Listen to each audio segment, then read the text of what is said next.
Middle east में जारी जंग अब सिर्फ अमेरिका और ईरान के बीच नहीं रही, बल्कि अब यह पूरी दुनिया की ताकतों के बीच एक नई खींचतान बन चुकी है।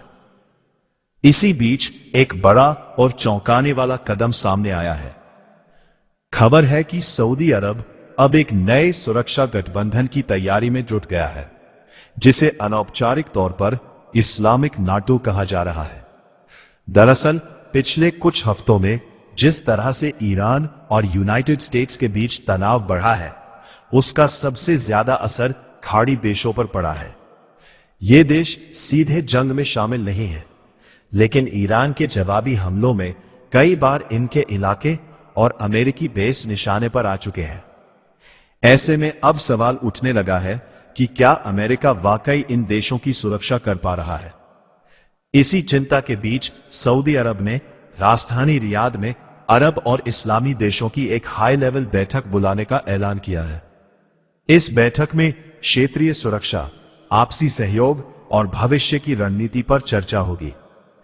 यह बैठक ऐसे वक्त में हो रही है जब 28 फरवरी के बाद से शुरू हुआ यह संघर्ष अब कई हफ्तों में बदल चुका है और हालात लगातार बिगड़ते जा रहे हैं। ईरान ने अमेरिकी और इजरायली हमलों के जवाब में मिसाइल और ड्रोन से कई हमले किए हैं।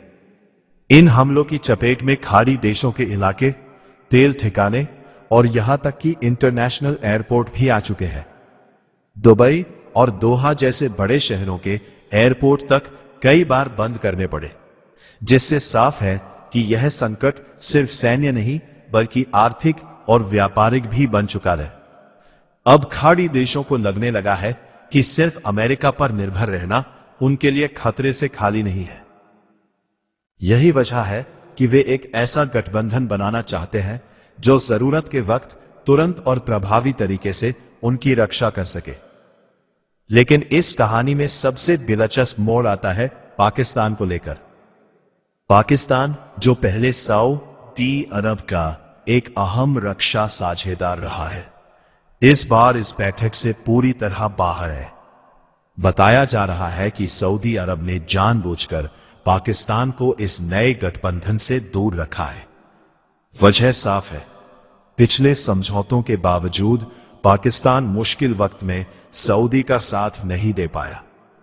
जब क्षेत्र में तनाव बढ़ा, तब पाकिस्तान खुद अफगानिस्तान के मुद्दों में उलझा रहा। ऐसे में सऊदी अरब अब केवल उन्हीं देशों के साथ आगे बढ़ना चाहता है जिनके हित सीधे तौर पर जुड़े हैं और जो संकट के समय तुरंत मदद कर सके।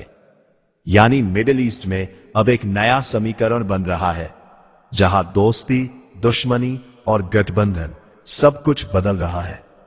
विशेषज्ञों का मानना है कि अगर यह इस्लामिक नाटो बनता है तो यह अमेरिका के लिए एक बड़ा झटका साबित हो सकता है, क्योंकि इससे खाड़ी देश अपनी सुरक्षा के लिए खुद पर निर्भर हो जाएंगे और अमेरिका की भूमिका सीमित हो सकती है। अब सवाल यह है, क्या यह नया गठबंधन वाकई बन पाएगा? और अगर बना तो क्या यह मिडिल ईस्ट में ताकत का संतुलन बदल देगा? दुनिया की नजरें अब रियाद में होने वाली इस बैठक पर टिकी है, क्योंकि यहां से निकलने वाला फैसला आने वाले समय की दिशा तय कर सकता है।